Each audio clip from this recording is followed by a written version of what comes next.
Avast, ye scurvy dogs, and welcome back to another episode of Starfleet Command. Orion Pirates Plus Mod. I'm Admiral Tyrek of the heavy battle cruiser Pfeiffer's Song, but it's not really a heavy battle cruiser. It's a gigantic space monster that has phaser 4s and can blow up, well, half of the universe. And we are continuing our campaign against the Tiger Heart Cartel, and things have apparently escalated very, very quickly. Because the last time, I think there was something in the neighborhood of 9 tiles. They're down to 6 that I can see, though this large map is not exactly reliable. However, I think it's actually telling me the truth in this 1, 2, 3, 4, 5, 6, 7 tiles that we've got to take out for the Tiger Heart, and then we're done. Then that'll be the end of a campaign. So, without further ado, let's push on and cause some havoc and damage. We need to see just what we can destroy and just how quickly we can do it. Because if we can kill them fast enough, well, you know, fun stuff can happen. We'll be able to move on to the next campaign. And I'm not sure if I want to do another Starfleet Command campaign. Not that I'm getting bored of the game, but I want to try and branch out, have a little bit of extra fun. And also on the 24th or 27th, or April 20th something, Battletech is coming out. And I am so incredibly psyched for this game. You really have no idea. MechWarrior is one of my favorite IPs. It's really cool. And I can't claim that I'm any kind of expert on it, or like super knowledgeable, or even moderately knowledgeable like I am with Star Trek. But gosh darn it, I love that IP. Played MechWarrior 2, MechWarrior 3, MechWarrior 3 Pirate Moon, MechWarrior 4 Mercenaries, very little bit of MechWarrior 4, enough to have seen that intro, the hilarious intro cinematic, which, you know, was awesome. A little bit of MechWarrior Online, wasn't a super huge fan of it early on. I've recently gotten back into it, mainly because, you know, well, honestly, because what ended up happening was my YouTube suggestions came up, and it gave me a couple of videos by The Beef. And if you know anything about MechWarrior Online, he is this crazy-ass Frenchman. And it showed me a whole bunch of his guides to, like, his Flamer Nova and his Dire Star. And I was like, you know what? MechWarrior looks cool. So I got back into MechWarrior Online. Haven't really gotten, like, heavily into it. Just been playing a little bit, alongside playing New Horizons mod for Stellaris. But yeah, I'm just psyched. All kinds of psyched for Battletech coming up.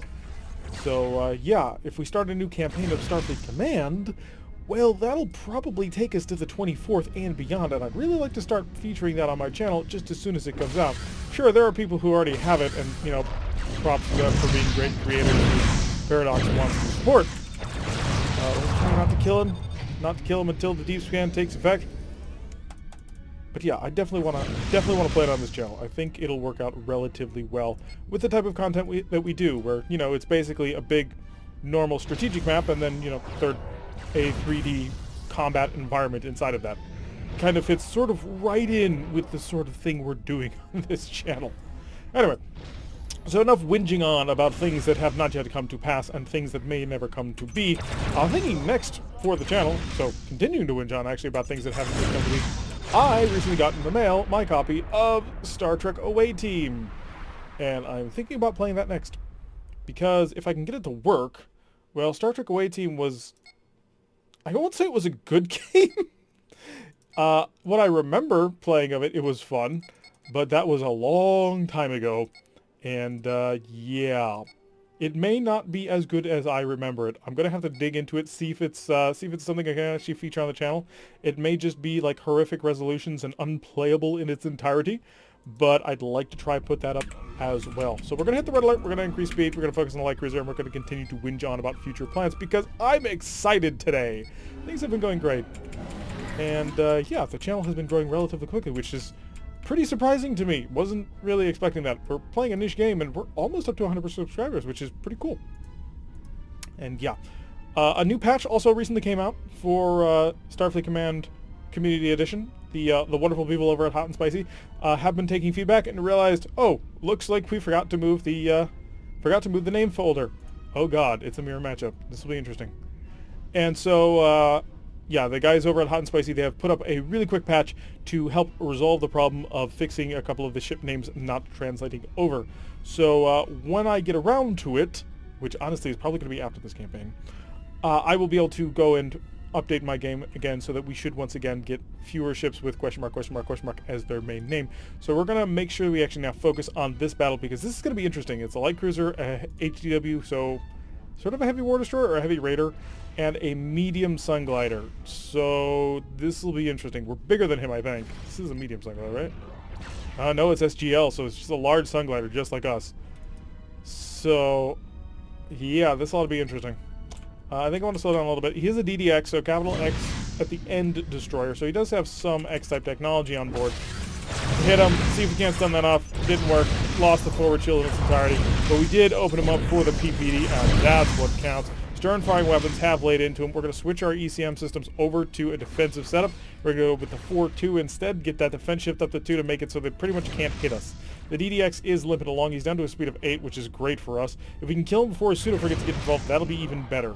I'm going to change protection to 360 degrees, mainly because we don't have a forward shield anymore. So we're kind of exposed right now. Come on. Kill him, kill him. Kill him so I don't have to worry about his little guys. Unfortunately, it looks like the heavy... Oh, no, the heavy raider was not able to save his little buddy. So the broadsword is our next target here, and we are already charged and ready to rock here, so I'm just going to let him get a little bit closer, and then I'm going to lay into him with basically everything I've got right there. And get around for the stern firing Gatling phasers. Wow, that's 113 damage right there. He's dropped to a speed of 10.4 and falling further. Not having a good day at all. Have you dropped a scatter pack? I was expecting it, but I don't see it. So he's decided to not go that route. The Sunglider, however, is now focusing on Huntress and pretty much laying him open. Unfortunately, I don't think I can afford to focus on the Sunglider just yet. I really want to take out the broadsword first, mainly because... well, the Sunglider can't fix himself. Once he's damaged, he's done. Unfortunately, that goes for us, too. Although it looks like the Sunglider is currently trying to chew on the Huntress, which is great. Unfortunately, it decided also then cheated me, so not so great. We're going to pull within a range of 3 so we can get the Gatling phasers involved here. Open him up a little bit, and we're going to pull all the way over to this side so we can get the heavy shields up before we have to actually kill him, because I do think this stern firing blast is going to kill him. It did. All right, focus on the last Sunglider. It's me and you and pretty much that. So we're going to swap out the shield reinforcement, and I'm going to go my starboard rear only. Set that to reinforce right there. And we still have 58 points of power, so we haven't actually taken any major hits. Although, we really can't afford to be taking any major hits. So, we're going to fire the Phaser 4 only. That did get a big chunk out of that shield, actually. Phaser 1's long-range plinking. We're going to play this at range, actually. I don't want to get too close to him at this point. His shields are better than mine. Mainly because he hasn't taken as much damage, because we had to kill 2 other ships, and he's just been, well, messing with the Huntress. I'm going to release the Huntress from formation. Go engage how you feel is necessary, because I think that'll get us the furthest here. We need to swap our shield reinforcement over to this side. Reinforce, please. And, oh, come on, Phaser 4, be active. Be active right now. Come on. No, he's going to get the heavy shield involved. One of them got through, did 6 damage, which is not bad. Any damage we get through the shield, he can't fix it. And any damage we deal to the shield, he can't fix. So once those shields are down, they're gone. But same thing goes for us. We don't get to fix those shields. I'm going to slow down a little bit because we're just maintaining a circling orbit here. You tractor beamed him? Oh, I suppose you were trying to keep him from being able to defend himself. Light blinking fire. Just little light blinks. Come on. Phaser 4s, Phaser 1s, blast away. He's coming right for me right now. Phaser... oh, no. Oh, that's not good. All weapons. Hit him. Hit him now. We need to start taking chunks out of him right now. So we're going to drift away in this direction. Oh, we got actually decent angle here. All phasers? Come on. Any phaser 1s? There we go. All right. Knocked him down to red. So this is a big problem. I'm not convinced that one of these ships can handle things on their own. I really think they need some kind of escort for this fight. And we've lost ours. We're going to have to buy a new one. And unfortunately, we don't have a whole lot of cash on hand. Yeah, I know, we're thinking a little bit far ahead. We're still currently involved in a fight with another Sunglider, but I think we're in trouble. We're going to reinforce this shield now, so I can be a little bit more aggressive. It's our only forward shield left, so it's the only one that I can use to try and curl back in on him. So come on, switch the energy from this shield to the... there we go. Got triple greens all on that forward port shield, and we just got to keep him away from that front. Because if we can shoot down that front, we're in trouble. Really kind of sucks. We want to be the aggressive one here, and we can't be too aggressive. He did fire his Phaser 4, so I'm going to commit a little bit to it. He does have Phaser 1s, but I'm just kind of hoping that the defense shift will help us out here. He did get a couple of hits through. He also did commit all of his Phaser 1s, so we're just going to go right in on him. We're going to full speed, which means we only travel at a speed of 4. Well, an effective speed of 4 against him. His Phaser 4s have got to be almost ready to shoot. So I'm going to turn back around to get this forward port shield back into place. And if we can curl in a little bit closer, I'd really appreciate that. That was him, so now we're going to fire back. Okay, knocking holes in his shields at this point.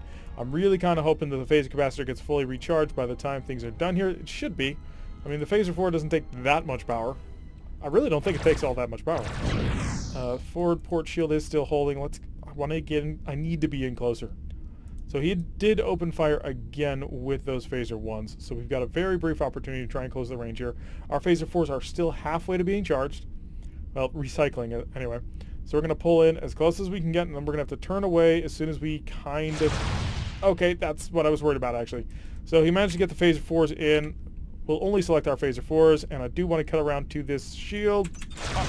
Saw it for a moment. Got 10 damage on through. Alrighty, so we did take out a Gatling phaser, which is going to be nice. We're at a range where I'm going to fire phaser 1s. We got 10 more damage through with the phaser 1s, which is blinking off another Gatling phaser and stunned one of those phaser 4s. It's not going to do a whole heck of a lot for us until we break one. But he's down to a speed of 21, which means we've taken out some damage to his engines. Monsters behave a little bit differently than normal ships. They have a maximum speed of 25. That maximum speed degrades based on how much damage they've taken. So even if they have power available, they can't spend it on movement beyond however much damage they have. Okay, we're going to commit back into a turn here. And again, a defense shift of 2 is working in our favor. I don't think... In fact, I know I can't get to a defense shift of 3. I need 9 points of energy to do that, and frankly, I physically can't do that. So I want to get within a range of 5 to basically open them up like a can opener. So, come on, show me under 5. 3, 2, 1, shoot! There we go, 56 damage. That's what I'm looking for. And we are under the shield again. We've taken out one of his phaser 4s. Okay, that was the big one. He did higher energy turn. Okay, get ready for all the Gatling phasers. If he pulls in close, we'll be able to lay into him. And I'm going to just pull the range out just a little bit here. He fired his phaser 4. He's not able to... No, he got through the shields there. Anything? Blast into him. A little bit there. Does he have any more Gatling phasers? He doesn't. Okay, so we've got the Gatling phaser advantage. So pull in close, hit him with the Gatling phasers. We're just going to stun and lay into him because I think we got him at this point. 90% positive our Sun Glider is the superior Sun Glider, and we have proven it and defeated our enemy. Unfortunately, we've lost hunters. So we have been steadily reducing the amount of ships that we have to fight him with, which is not good because we need those ships to fight him. See how much prestige that one was worth. Hopefully a lot. 150 is not a lot of prestige. Sorry. Supply yard, hi. I need 87 points of repair. Shipyard, hi. I need a ship that's under 2,000 and is good. I can't afford this, but it has an R-type plasma torpedo into a hellboard. Wow, I want that. I really want that ship. Because that is a lot of upfront firepower. I could have bought you if I hadn't, but I wouldn't want to because you're an M-eater middle. I don't know what an M-eater is. Is it a man-eater? Because that seems weird because, you know, spaceships. I think we need to go on a mission where we are just ourselves. Oh god, that's going to be dangerous. Going to pop over here, put a little pressure on these corner tiles. See if we can't just shrink this whole thing down a little bit. We're doing good work here. I mean, we are taking out most of the cartel. We've almost got them. But we're going to need to get a little bit further. So we're going to red alert and maximize the speed. And I think we need to play a bit cagey. We're going to go with 4-2 ECM versus ECCM on the high side. It does leave us with only 1.5 points of additional power for, you know, defensive shields. However, that does make us a lot harder to hit. The way that the defense shift works is it is, I believe, the square root of however much energy you're putting into. So 1 gives you 1 point of defense shift. 2 gives you 1 point of defense shift. 3 gives you 1 point of defense shift. And 4 gives you 2 points of defense shift. And if you get up to 9 points of power into your ECM system, which you'll notice you cannot do, you'll have 3 points of defense shift. And if you get up to 16, which I physically think is impossible in this game, then you would have 4. I don't actually know if you can actually get 4 in this game, but that's how that would work. However, the amount of power they're putting into their ECCM system directly counteracts how much power you're putting into your ECM system. So if I have 4 points of energy in here and they put in 1 point of ECM, I am now only putting in effective 3 points, which, as you would notice, is not 4 points. So we drop down from a defense shift of 2 to 1, and I'm spending 4 points of energy to try and do it, and he's spending only 1. So as you might imagine, not really efficient. Which is one of the reasons why the AI kind of gives up on ECM after we start putting in about 4 points, because even if they were to go 6 points of power, they'd only get a defense shift of 1, and that's just not good enough for the AI. We are squaring off against a single heavy cruiser. She is an SALX. I think she's going to have fighters based purely on her hull form, but I could be wrong. If she does, she'll be launching them at any moment now, because they like to launch them at around 30. Not seeing them, though. Oh, you're probably plasma torpedoes, aren't you? That would just be our luck, honestly. No, he's not. He's got 4 C-Rex, so rapid-fire missile launchers, to be sure, but I would say not super dangerous. I'm going to slow down, just pour a little bit of additional energy to that forward shield, let the Gatling phasers do their work, and then lay into them to light them up a bit. Pull around to the stern-firing weapons, 61 plus another 14 is what we got through, but we have basically splashed hit all of his port side shields and his stern shield. So yeah, he's not having a good day. We're going to pull back up speed. We don't need all the additional energy into defenses right now. We've basically taken a big enough chunk out of him that he's useless. He's down to a speed of 8, which that should kind of tell you everything that you need to know. He doesn't have a whole lot of defense left. Now, he will be able to fire those missiles twice every turn, because one of the cool things about the C-Rack is it fires every half turn. But our Gatling phasers should be more than ready to shoot them all down.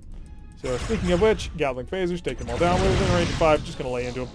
Oh, look at the speed tumble. Down from 8 down to a 0. The Tambourine Man. Mr. Tambourine Man. What is this a reference to? It kind of makes me think of music, but I don't know what. So if anybody knows what Mr. Tambourine Man is clearly, obviously referencing, let me know, because I really want to know. We're going to steadily curl on in, and then once I get kind of close, I'm going to do this so that I can get the stern firing weapons and kill him. Sort of a little tail whip. We haven't done that in a long time, mainly because... No, we've actually been doing that a lot in this monster, but we haven't been calling it out as the tail whip. Tail whip was sort of the strategy that we initially came up with once we started getting X-type Federation ships, because they have 4 Gatling phasers on their stern arcs, the X-type cruisers, and that is just devastating. And then it became the hind claws when we started tossing in the Marak ships, because they tend to have a brace of like 6 to 8 phaser 3s in the background, which was always really nice to have. Shipyard, hi, again, it's us again. I don't want a man-eater medium. We have an XFF. We have full-on X-type ships. 1 G2. That's what makes it an X-type ship. No thank you. A G2 is basically a phaser 1, except Gatlingized. 2125 would get us 2 Hellbores. Not really worth it, I don't want to think. 5 phaser X's, 2 Hellbores. Yeah, 24s, no. If it doesn't have 30 on the shields, I'm not interested. Probably not going to find it at this price, but that's my limit. That's what I'm going to try and stick to. And if not, we're just going to save up enough cash so that when we die, we'll be able to buy something cool. We've got a CAX-1. It's a Marauder class. And 2 Hellbores, 2 missiles. That's not terrible, but it's not really what I'm looking for. So we're going to go on another patrol mission. See if we can't earn a little bit of enough cash to, well, accomplish all the things we need to accomplish. There is quite a bit of enemy territory left for us to destroy. Hit that red alert. Increase speed to full power. And again, we're going to be defensive in our setup. We don't want to take too much damage because we can't fix damage. And we've basically hit the point of the game where we're incredibly vulnerable if we're not careful. Not having the Huntress or the Pacer with us anymore is a bit of a danger, and I am pretty worried about it, actually. So I'm also going to increase the speed of time as we find the enemy. There they are. It's a single heavy cruiser so far. Hopefully it'll remain a single heavy cruiser, because doubling up is not something I think I can handle. It's an OVX. Don't know what that means. They name them after medieval stuff because they're basically a science fiction feudal society, and I don't know what they do. However, you are a heavy cruiser, so I think I can assume that you're going to do this. So let's quickly see if we can't shift our reinforcements of our shields to a 360-degree arc. Are you a full-on carrier? Because I'm expecting Hellbores, and I'm expecting you to fire at them at any moment now. No? Yes? Yeah, 4 Hellbores and 4 fusions. Or 3 fusions. There go the 3 fusions. There go the Hellbores. Okay, and I was right to 360-degree defense. We're going to focus on your fighters first. Yeah, you're dangerous. You legitimately are dangerous, and I'm concerned about being able to destroy you. But, okay, we've got your fighters. And now let's pick up some speed and fire all weapons. There we go. Blinking away. We're going to build some distance here. We really need to build distance here. Hellbores are particularly not disturbed by electronic warfare, so that's a problem. Fusion beams, as long as we can stay outside of close range, we can handle no problem. So I think we're going to do buff you only. That way we can... Oh no, you're really coming right in on me. I need to push him back a bit, and I'm not doing that. If you keep coming close, I'm going to be able to get a good shot in on you. Come on, curl it a little bit tighter. A little bit tighter. Come on. 5, 4. Oh, just out of range. That was smart. If he had pulled within a range of 3, we would have been able to absolutely gut him. Unfortunately, we didn't have that opportunity. So we did manage to get a good couple of hits on him. He's down to 21.6, down from 27. Although that was a little rush speed. He was doing around 24.5. And he's picking the speed back up. We still have our forward shield, which if we can get back turned in on him, that'll be a nice little advantage. We'll be able to take an advantage we can take advantage of. So we're just going to see if I can't pull right in. I do want to get him on the starboard side of the ship. Mainly so that I can just, well, defend better. I may go for an overrun here. This would be a decent opportunity to go for that overrun. Let's get that forward shield fully buffed. Come on, switch to power, switch to power. There we go. Oh, they were slow on it. So we are able to bounce his fusion beams, but his hellbores are probably going to shoot at any moment. Pull within a range of 3. Right there. There we go. I'm hoping I did enough damage to keep those G's offline while we pull out of range. Come on. Yeah, I kept them reasonably stunned, I think. One of the problems with getting close range with any Hydron ship is they will have these Gs covering the stern. And those G-type phasers are no joke. You'll pull through, you think you did a fantastic attack run, and then they'll just murderize everything you ever had. So being able to stun them offline with your initial attack run is pretty important. He's going to be able to get that forward shield up on us, which is not great because I don't know if we're going to be able to chunk through it. I can wait for it, but I'm not going to. Hit him with the phaser 4s. There we go. Come on, stern, stern, get the stern. Nope, turn this way so we can get the stern out. There we go. Just barely. That was kind of nerve-wracking, not gonna lie. I was a little bit worried about that. See how much prestige that was worth. 296. That puts us up to 2563 or 36, not 63. I'm not dyslexic, I swear. And can we buy anything with that that's decent? There's the BCH-1. We want the BCH-2 because the BCH-2 has the PPDs. Where is that plasma torpedo boat? That was pretty cool. Small monster with disruptors, fusion cannons, X-type frigate. LX-1 is too light to be... Yeah, too light to be of any use. Heavy war destroyer, heavy raider. 2 hellbores. Yeah, we looked at that one. The OFT. No, thank you. Not really interested in that. Also, not really interested in that. I don't think we're going to find it. Although, I like this setup. I mean, he's got 4 missiles and 2 hellbores. It's not a good setup for where we are in the campaign now. But early on, that'd be pretty fun. LX-2s, again, too light. I don't think we're having any luck here. Yep. I think we're kind of stuck for now. Just going to have to wait it out for a little bit longer until we can actually afford something cool. We got a BRX-1. That is 4 hellbores. I want you. Oh, I can't afford you, but I want you. We are literally 8 prestige from being able to buy that. And there's the HCWX-3, which would be not as cool. Anyway, that's actually going to wrap it up for today's episode. We've been putting the pressure on. Haven't managed to actually take anything, but we are sort of laying down the gauntlet a little bit, starting to soften things up for later on. Hopefully we'll be able to buy another ship to sort of ride herd on the Pfeiffer song shortly. But until then, I've been Tarek. If you like what you've been seeing, hit that like button and subscribe. If you want to receive a notification every time I release one of these videos, press that little bell icon, leave a comment, and I will see you all in the next episode.